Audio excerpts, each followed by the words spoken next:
नमस्कार स्वामी भक्तांनो, आजपासून एक नवीन सप्ताह सुरू होत आहे आणि प्रत्येक आठवडा आपल्यासाठी एक नवीन संधी घेऊन येतो.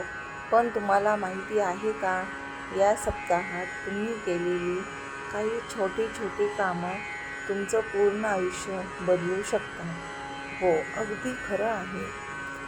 जर या 7 दिवसात तुम्ही काही सोपे उपाय केले आणि स्वामी समर्थावर विश्वास ठेवला आणि त्यांची मनापासून पूजा केली, तर तुमच्या आयुष्यात अचानक चांगले बदल दिसायला लागतात.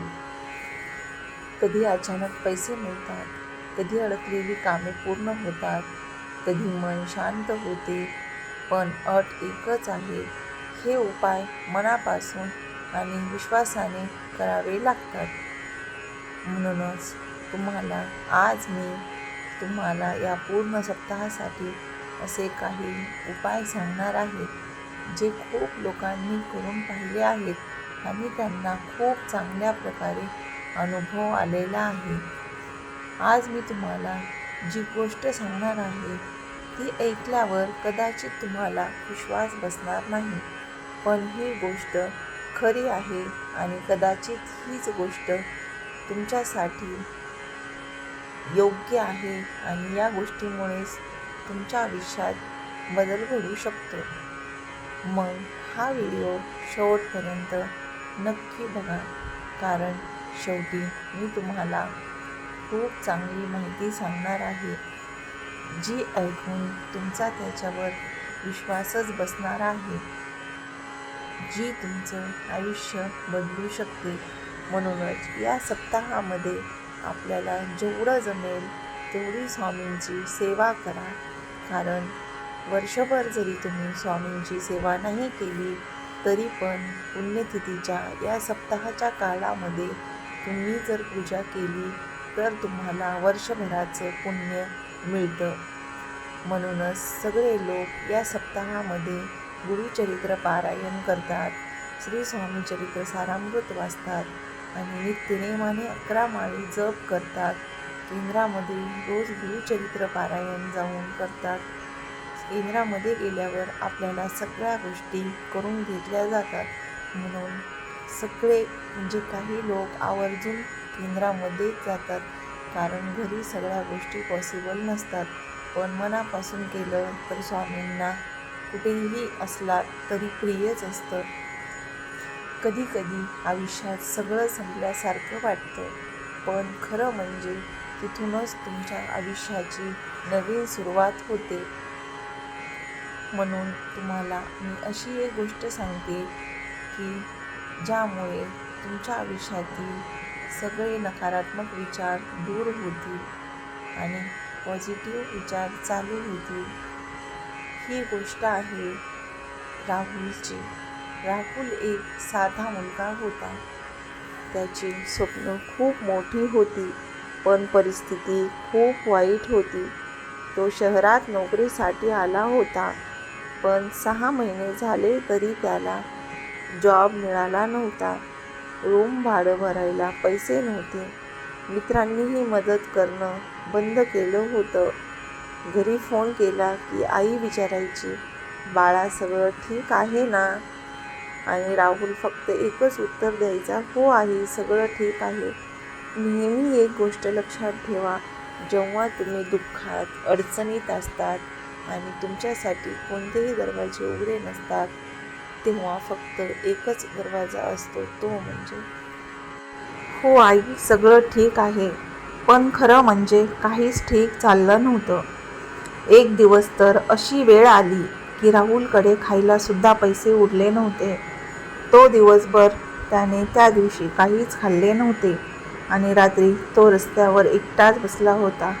आजूबाजूला सगळे लोक त्यांच्या आयुष्यात बिझी होते, आनंदी होते, खुश होते, पण त्याच्याकडे बघायला कुणी नव्हतं. त्या रात्री राहुल खूप रडला. त्याने त्याचं मन खूप हलकं केलं.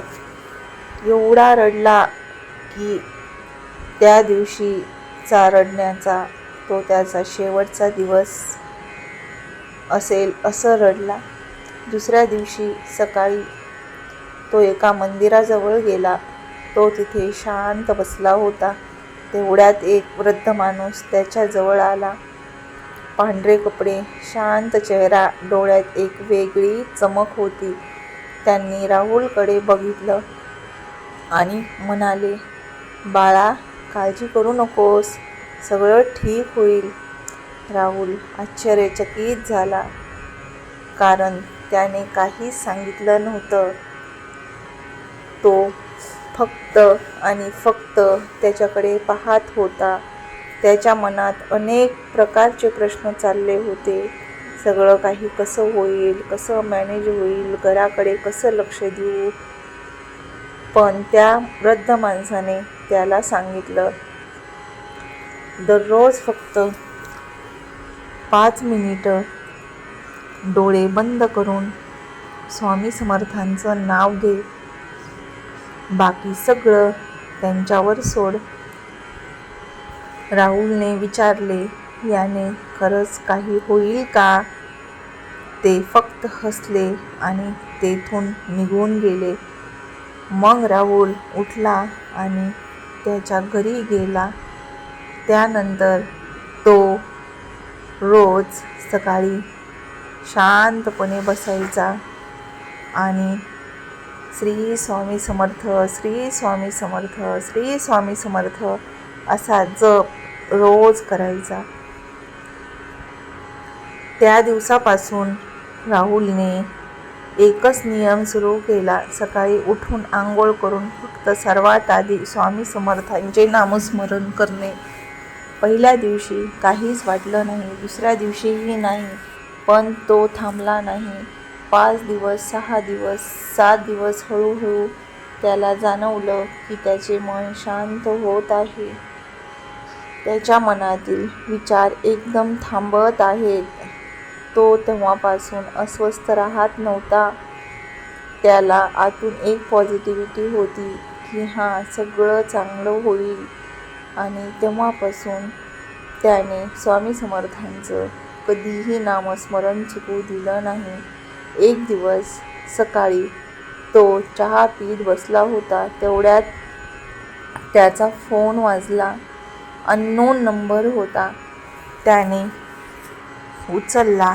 "हॅलो, हॅलो, तुम्ही हॅलो, राहुल बोलताय का? तुम्ही 2 महिन्यापूर्वी इंटरव्ह्यू दिला होता, तर त्याचा हा कॉल आहे. तुम्ही त्या इंटरव्ह्यूमध्ये सिलेक्ट झाला आहेत. तुम्हाला उद्या जॉईन व्हायचं आहे." तेवढं ऐकून फोन ठेवून राहुल जागच्या जागीच थांबला आणि त्याला सगळं त्या वृद्ध माणसाचं सगळं आठवलं. त्याने सांगितलं होतं, "बाळा, स्वामी समर्थ आहेत, काळजी करू नकोस." आणि त्याला त्या अनुभवाची खूप लवकर प्रचिती आली, कारण त्याने केलेले नामस्मरण आणि स्वामी समर्थांची भक्ती ही त्याने मनापासून केलेली होती, म्हणून त्याला त्याचा अनुभव आला होता. राहुल काही सेकंद काहीच बोलू शकला नाही. त्याच्या डोळ्यात फक्त पाणी येत होतं. तो लगेच मंदिरात गेला, पण त्या दिवशी वृद्ध माणूस तिथे नव्हता. म्हणजे त्याला तो वृद्ध माणूस कुठेच दिसला नाही. त्याला ती आनंदाची बातमी राहुलला सांगायची होती, पण ते माणूस कुठेच दिसला नाही.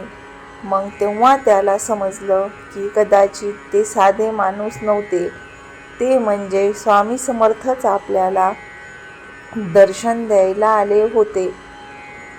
फक्त ही एक गोष्ट नाही, आपल्या आयुष्यातही असे मोमेंट्स येतात जेव्हा सगळं संपल्यासारखं वाटतं, पण कदाचित तीच वेळ असते काहीतरी चांगलं होण्याची. पण कधीही तुम्ही एकदा विचार करून पहा, जेव्हा तुम्हाला वाटेल की सगळं संपलं आहे, तेव्हाच आपल्याला देवाची आठवण येते, देवाचे नामस्मरण येते. पण आतून काय वाटते की हां, सगळं काही चांगलं होईल, देव सगळं पाहत आहे, देवच आहे. म्हणून आपण देवाची भक्ती करतो, कारण आपल्या आयुष्यामध्ये, आपल्या कर्मामध्ये देवाची भक्ती देव स्वतः करून घेतो. तो आधी आपल्याला दुःख देतो आणि नंतर त्याची सेवा करून घेतो, कारण आनंदी आयुष्यामध्ये कोणीच देवाचं एवढं काही करत नाही. म्हणूनच देव आधी दुःख देऊन पाहतो आणि चांगलं होण्यासाठी त्याची सेवा करून घेतो. आजपासून फक्त 2 मिनिटे स्वामी समर्थ नाव घ्या. कदाचित पुढची गुड न्यूज तुमच्यासाठी असेल. फक्त आणि फक्त स्वामी समर्थावर विश्वास ठेवा. विश्वास ही खूप मोठी ताकद आहे आणि भक्ती ही सगळ्यात प्रिय असणारी देवाला ओढ आहे. म्हणूनच स्वामी समर्थ आहेत, काळजी करू नका. श्री स्वामी समर्थ. जय जय स्वामी समर्थ. व्हिडिओ आवडला असेल तर लाईक, शेअर, सबस्क्राईब करायला विसरू नका. धन्यवाद.